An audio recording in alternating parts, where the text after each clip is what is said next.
Today, we're doing a deep dive into the 2003 murder of Ardeth Wood in Ottawa. Mm-hmm.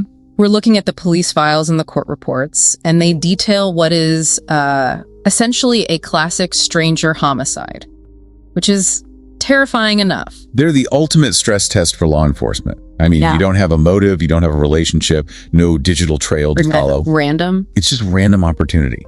And that randomness, it creates a vacuum that investigators get desperate to fill. And that's really the mission of this deep dive. It's not just to recount the crime, but to understand how this massive investigation got sidetracked by one single misleading detail and then solved by something as simple as human memory. It's a fascinating case study. So let's look at the timeline. August 2003. Ardeth Wood, she's a brilliant 27-year-old PhD student visiting her family in Ottawa. Right, from the University of Waterloo. She takes her bike out for a ride along Greens Creek, a public, well-used path, and she just vanishes. And the mobilization described in these files. It was immediate and it was huge. This was not a wait 24-hour situation. No. Within days, you had the Canadian military and hundreds of volunteers out there searching. That massive presence, it effectively ruled out an accident or, a voluntary disappearance right away. And then, sadly, 5 days later, the search ends. Her body is found. She was forcibly drowned, hidden in dense brush. Her bike was submerged in the creek, clearly to hide the evidence. Now, this is the point where the investigation takes a hard left turn. It wasn't physical evidence that drove the next step. It was witness testimony. This is where it all goes wrong. Witnesses described seeing a suspicious man in the area, and one specific detail became the anchor for the entire manhunt. The eagle tattoo. The eagle tattoo. The reports show this wasn't just some footnote. It was plastered on wanted posters. It was on the news.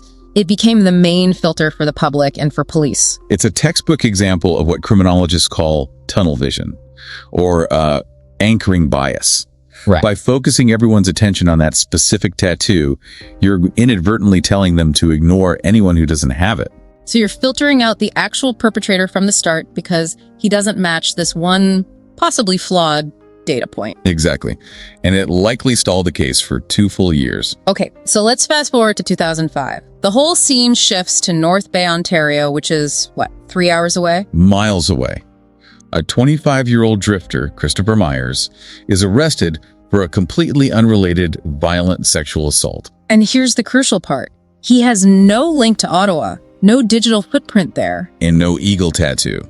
Statistically, he should have just slipped right through the cracks of the Wood investigation. But he didn't, because of one detective in North Bay, Noel Coulis. This is the moment. It's not a computer or a database, it's just his memory. He sees Myers' mugshot and remembers a composite sketch he'd seen at an intelligence conference years before. It's a remarkable example of overcoming what we call linkage blindness, the difficulty at connecting crimes across jurisdictions. So he flagged Myers to the Ottawa team, not because of a tattoo, but because the behavior matched. Yes.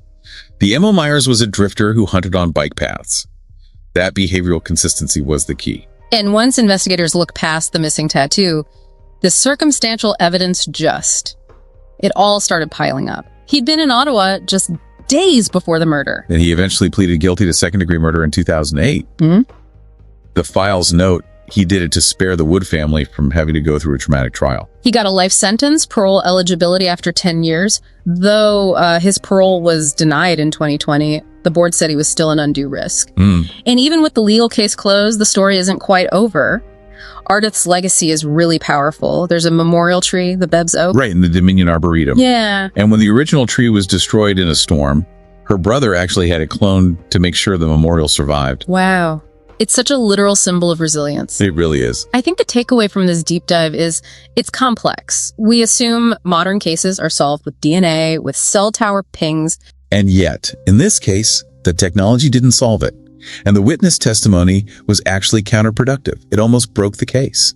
The whole thing was resolved because one detective was paying attention in a briefing and trusted his gut over a checklist. That's what it came down to. It just forces you to ask a really difficult question about all the files sitting in cold case boxes right now. Yeah. How many of them are still unsolved simply because investigators are out there hunting for an eagle tattoo that never existed?